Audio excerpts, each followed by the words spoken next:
There is no one righteous, not even one. For all have sinned and fall short of the glory of God. The world was perfect, very good at the beginning, but it's no longer perfect. We no longer live in a very good world. This is because evil has been introduced into the creation, evil being rebellion against God and against His law. This is the Christian explanation of why bad things happen, why there is evil in the world. The technical word for this is theodicy, a vindication of God's goodness and justice in the face of the existence of evil. Theologically, the beginning of the rebellion as far as man is concerned is known as the fall. Man fell from his created state of moral perfection. God gave our first parents one simple command to obey, but under the encouragement of an angel who had already rebelled and violated a law of God, they rebelled also and decided they didn't want nor need to submit to God's authority. And so, human beings now shake their fist in the face of God. The human crown is affected, the points are bent, the dominion we were given is now distorted. The image of God is affected, the triangle is crumpled, distorted, though not obliterated, being still identifiable even in the most depraved of people. All human relationships are broken, the brokenness being represented by the black blocks across the shafts of the arrows. The world is affected, its vibrant colours are muted. Human rebellion resulted in a curse on the world. And the angelic realm is affected, as some angels also shake their fist in the face of God. So man stands in defiance, and everything he is and touches is affected. There are no neutral or unfallen bits of his being.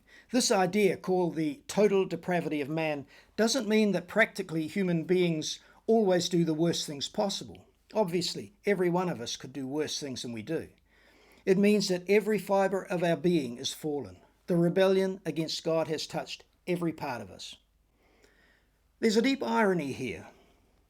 The biblical worldview has a bleak, pessimistic view of human nature. Mankind, every last one of us, is fallen, that is sinful, rebellious, depraved, bad, in need of being saved from our fallen state and the consequences of it. Christians would argue that evidence for this jaundiced view of humanity is everywhere we turn, and we're condemned by many for this pessimism regarding human nature. Yet at the same time, the biblical worldview also has the highest view of man possible, which provides a basis for real human dignity and worth. Humans are understood to be made in the image of God. Consequently, the biblical worldview, when consistently applied, has resulted over time in a huge amount of self-sacrifice for others, compassion for the less fortunate, fearless advocacy of justice for the mistreated, resistance to tyranny, reaching out to the wicked at great personal cost to share the redeeming, transforming gospel of Christ, and so on. The biblical worldview says that because God so loved the world, then we should also. That because we're all fallen, we can sympathize with other fallen in the tragedy of their situation. Because we've received unmerited grace, others can also. Because we've received mercy, we can show mercy. And there's no place for pride or smug superiority on the part of the recipients of this mercy and grace. We're just beggars who've been given food, who now tell other beggars where they can find it. On the other hand, humanism, which I'll address in later episodes, says that man is basically good and sees itself as superior and enlightened because of this. I've been reluctant to make much of this because it's so out of sync with the basis of humanism that I find it difficult to think humanists actually believe it. However, because a strident humanist explicitly asserted the goodness of man to me, I'll take him at his word.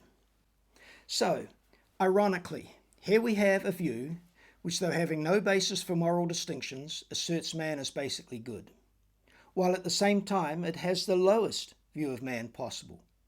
Man is just a chance product of a mindless universe, without ultimate purpose or meaning or value. When the logic of this view has been applied, there have been unspeakable horrors inflicted on others. It's produced the institutionalized mass killing in our day of the unborn worldwide. Parents in great numbers killing, sacrificing their own children. the systematic annihilation of vast numbers of people under Nazi and communist regimes. And it's given Joe and Josephine Bloggs the justification for doing whatever they like. Also, ironically, many people deny the existence of God because of the existence of evil. They say the existence of a good God is incompatible with evil. Therefore, there is no God. Or if there is, he's the devil. The irony is that it's only on the basis of the good God of the Bible that genuine moral distinctions can be made. So if God doesn't exist, then nothing can be said to be genuinely evil. It's a self-refuting argument, commonly known as shooting yourself in the foot. Thus, the problem of evil can't be used to deny the existence of God. Because if God doesn't exist, there's no problem of evil to use to deny that God exists. You have to assume God exists to use this argument to say that he doesn't. If human beings and their world are to be truly understood, they must be understood with the fall in mind, and this applies to absolutely everything. Social studies, ethics, law, psychology, politics, child rearing, art, etc. Man's ultimate problem is moral, is rebellion, is sin, is fallenness, and it's located inside each individual. It's not primarily located outside of us. It's not primarily what others either individually or collectively do to us. So it's not our environment. And it's not ignorance. It's not that we're dumb rather than clever. Consequently, education won't solve it. There's nothing morally wrong with being dumb. That's not to say ignorance is a virtue, that our relational environment doesn't affect us, or that unjust structures of society may not impact on us in very significant ways. Of course they do. However, these things are not where the ultimate problem lies. The ultimate problem is that man individually is basically bad, a rebel against his maker, not basically good. Man in rebellion, however, always locates the cause of his problems in something other than the real cause, because the real cause confronts him with his own personal rebellion, which in turn confronts him with his maker.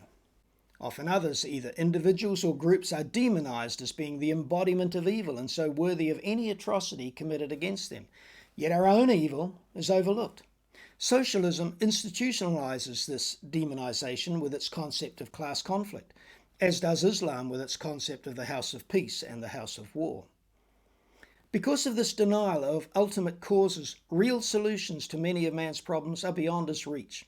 So his solutions miss the target and are often superficial. Worse still, they're more often than not counterproductive, increasing the severity of problems while adding new ones, as well as being legalistic and both ideologically and politically driven. New Zealand, for example, is overloaded with laws which do not solve the problems they were ostensibly passed to solve, but have instead cost megabucks, decreased freedoms, and increased the problems. Perhaps problem solving was not the real reason for such laws. Perhaps expanding state power and control was the real reason for them, because that certainly is a major result. Man in rebellion has an inflated opinion of his own worth, insight, wisdom, and ability to rule, and a low view of others. Given half a chance, he will play God and lord it selfishly over his fellows. Tyranny ensues, and often huge numbers of people die as a result. Death by government, one of, if not the most pervasive assaults on humanity there has ever been.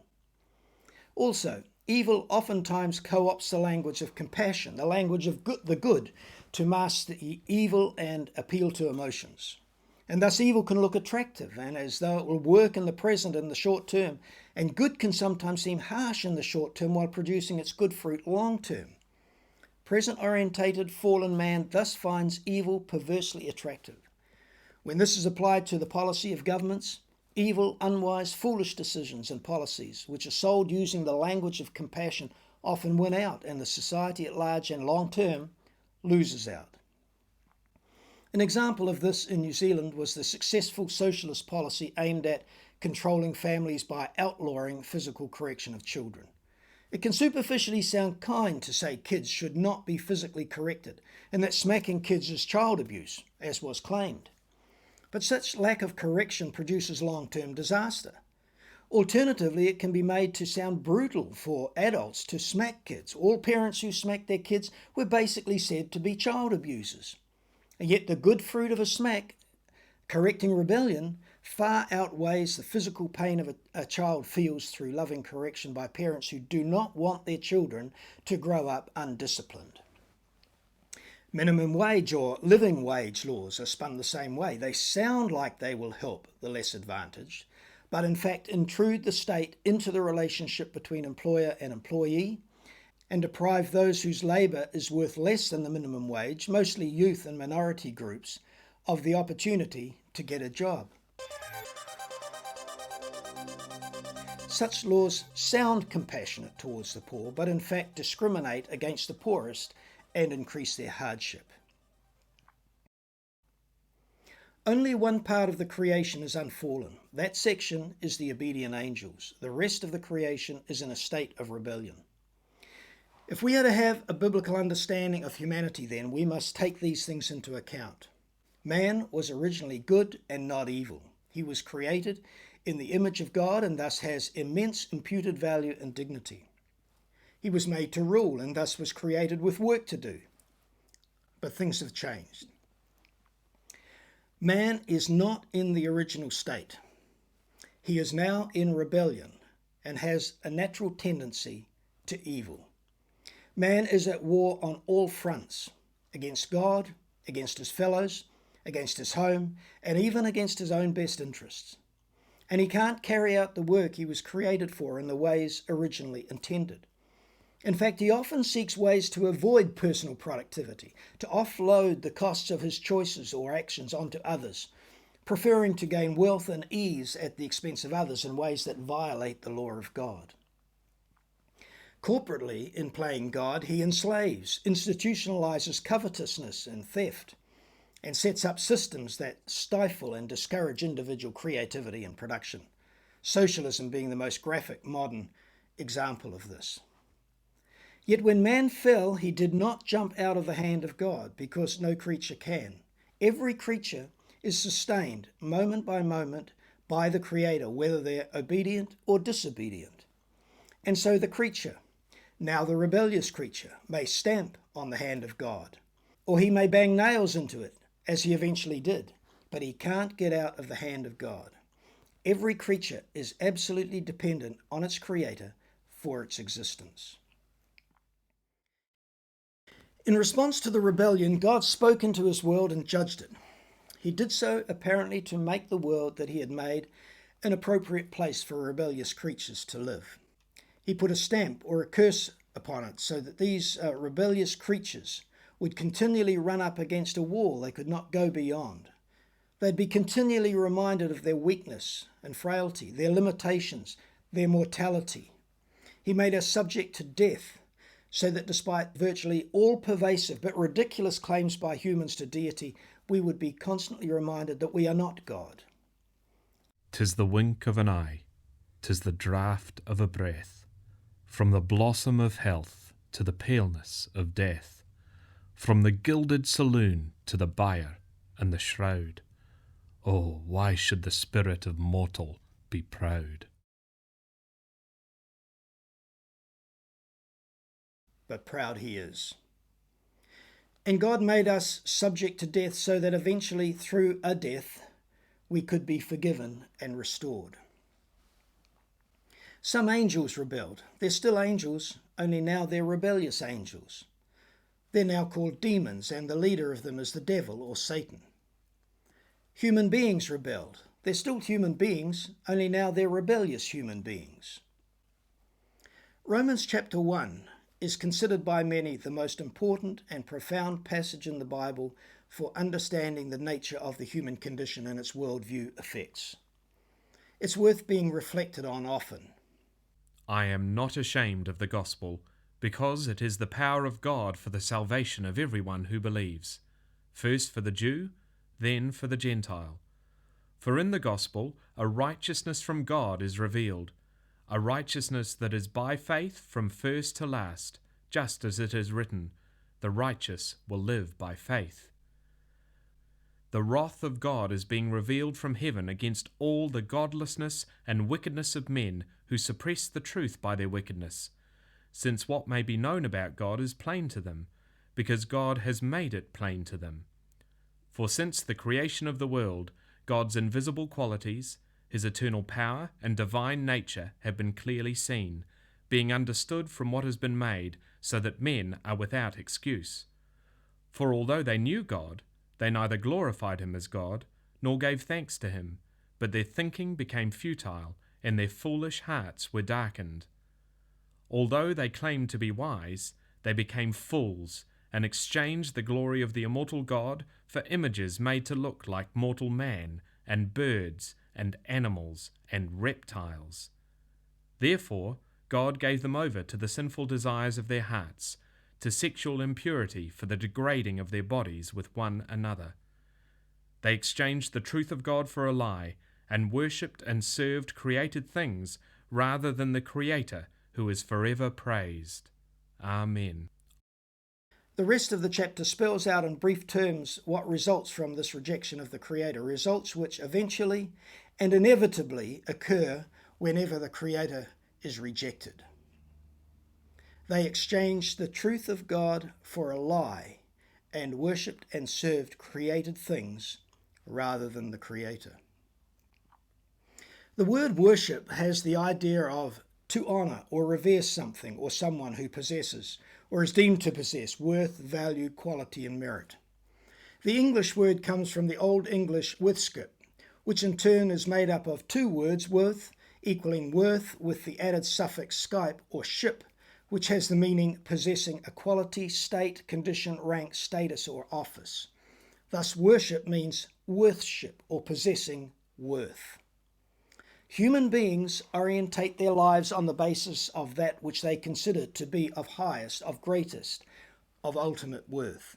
And therefore the word is most commonly used of devotion to a deity. A person's God can be identified by simply asking the question, what is it that a person in belief and practice holds to be of highest worth? However, it's also used as a title for those who hold some positions in society that have worth or value. For example, you'll worship the mayor, and is also used in the old form Anglican wedding service, with my body I thee worship. The primary idea here is that of recognizing worth or worthiness and showing corresponding respect for the office holder or acting in light of the worth of the marriage partner. I define worship in the commonly used sense in reference to a deity as the acknowledgement of, devotion to, and life lived in the light of that which we consider to be of ultimate worth.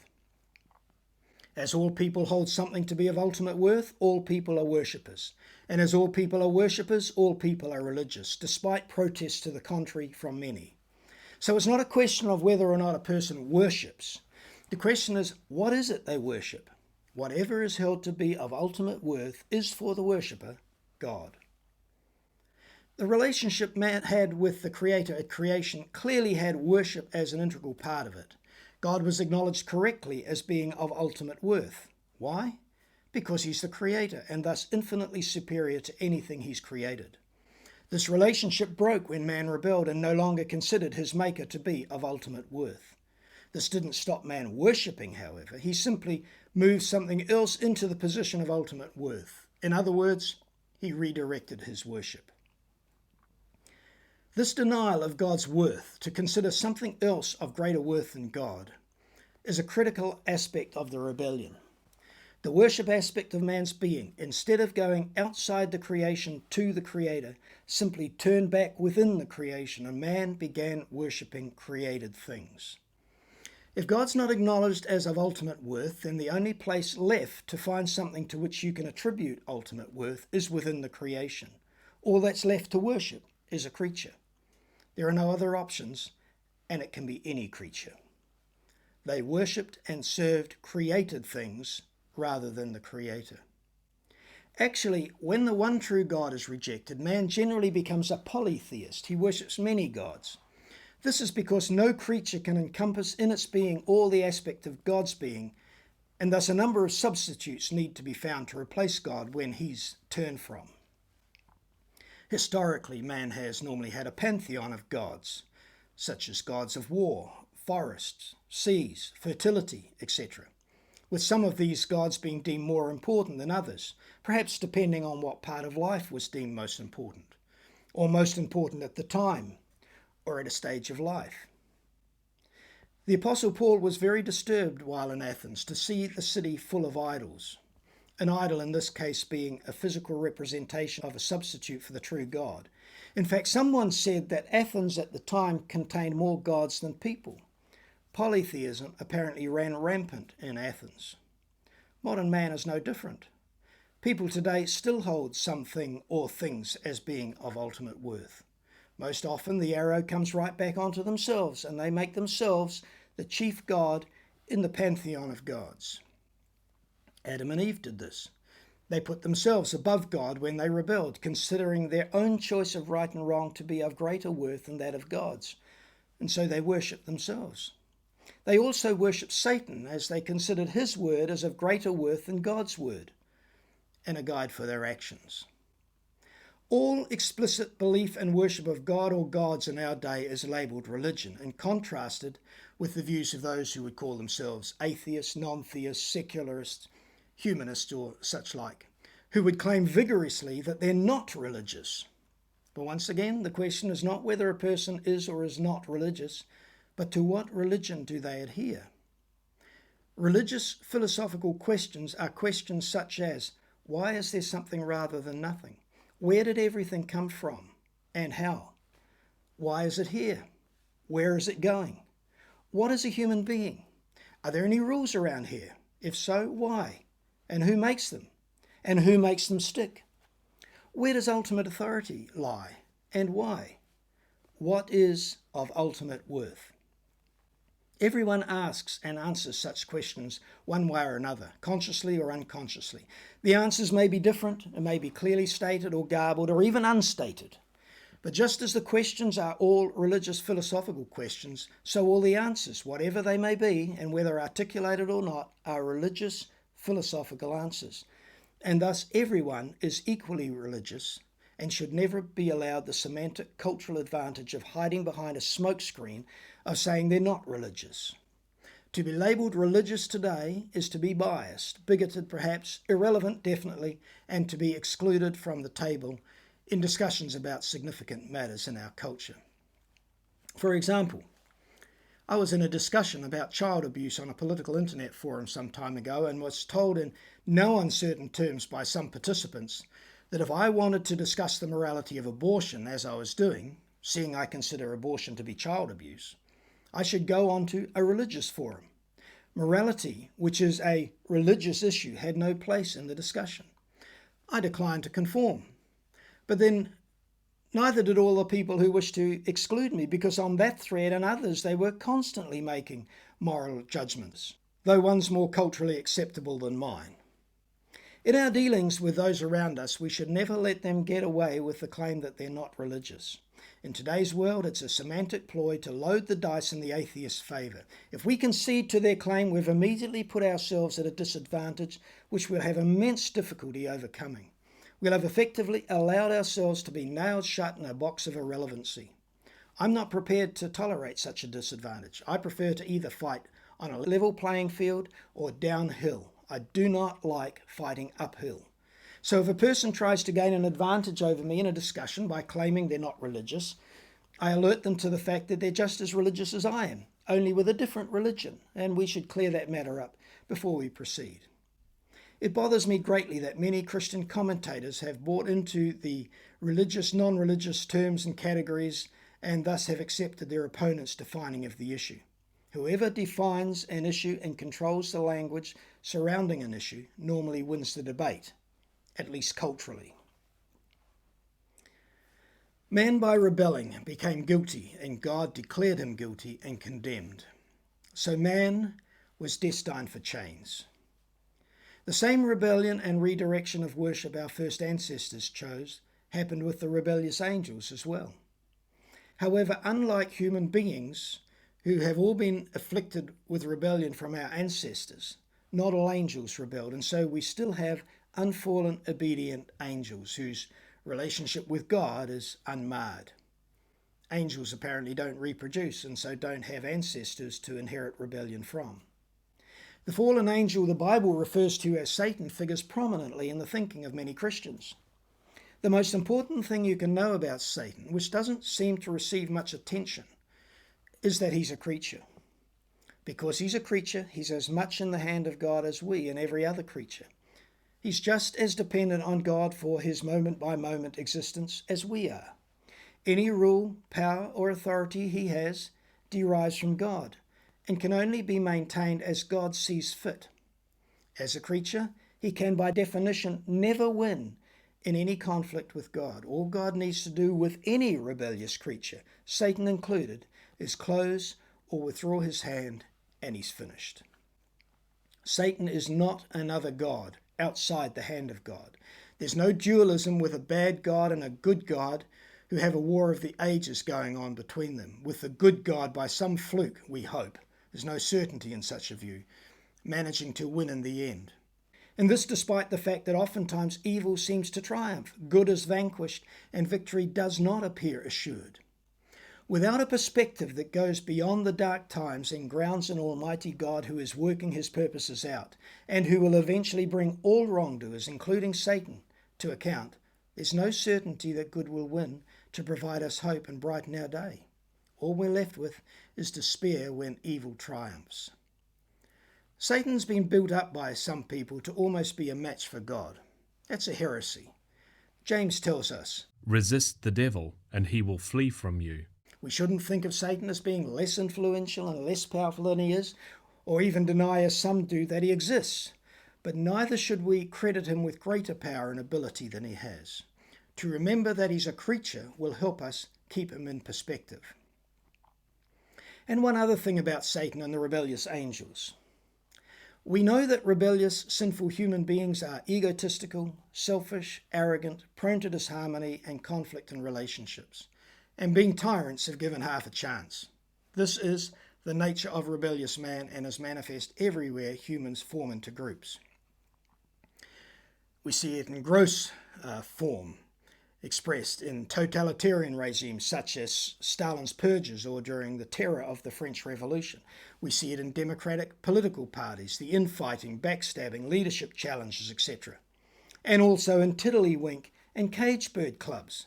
We see it even in churches when people seek to preserve status, power and control. None of us are exempt.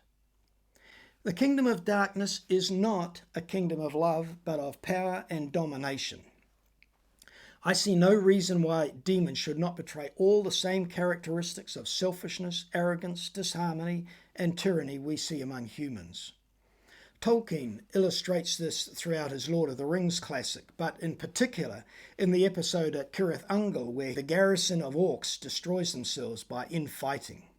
What humiliation did Satan experience before the other demons when, after he had succeeded in bringing about the death of Jesus, personally entering into Judas Iscariot to make sure the job was done properly, to find his victory turned to dust in his hands? That at the moment of his greatest triumph he discovered he had been outmaneuvered, that the thing he had been striving for and had achieved was actually the very thing that signalled his total defeat. That at the moment of euphoric success, a trump card was played against him of which he knew nothing, perhaps could not even imagine, and against which he had no comeback. Speculation? Certainly. But it fits with everything we know about fallen, sinful, rebellious creatures. Not only did God speak into his world and judge it in response to the initial rebellion, as I've already mentioned, he has subsequently at times spoken and judged individuals and groups and nations for the rebellion against him, and the wickedness of their thoughts and actions resulting from their rebellion. Preeminently, he judged the world in the days of Noah by destroying the world in a global flood. His clearly stated purpose in that judgment was to destroy everything that had the breath of life except those on board the ark. The remnants of this cataclysm lie buried worldwide as fossils in the earth and are, or should be, a constant and compelling reminder of the reality of God's thoughts regarding human rebellion. His judgment against the Canaanites and other nations, and on numerous occasions against Israel for their wickedness, is recorded graphically in the Old Testament. Jesus in Matthew 24 predicts the imminent judgment on Jerusalem, which occurred in AD 70, and brought about the end of Israel as a nation. While over the last 2,000 years we don't have such biblical confirmation of God judging nations, there have been events similar to those recorded in the Bible, and these can lead one to suspect God's judgment has occurred. The world was perfect, very good at the beginning, but it's no longer perfect. We no longer live in a very good world. This is because evil has been introduced into the creation, evil being rebellion against God and against His law. This is the Christian explanation of why bad things happen, why there is evil in the world. Theologically, the beginning of the rebellion as far as man is concerned is known as the fall. Man fell from his created state of moral perfection.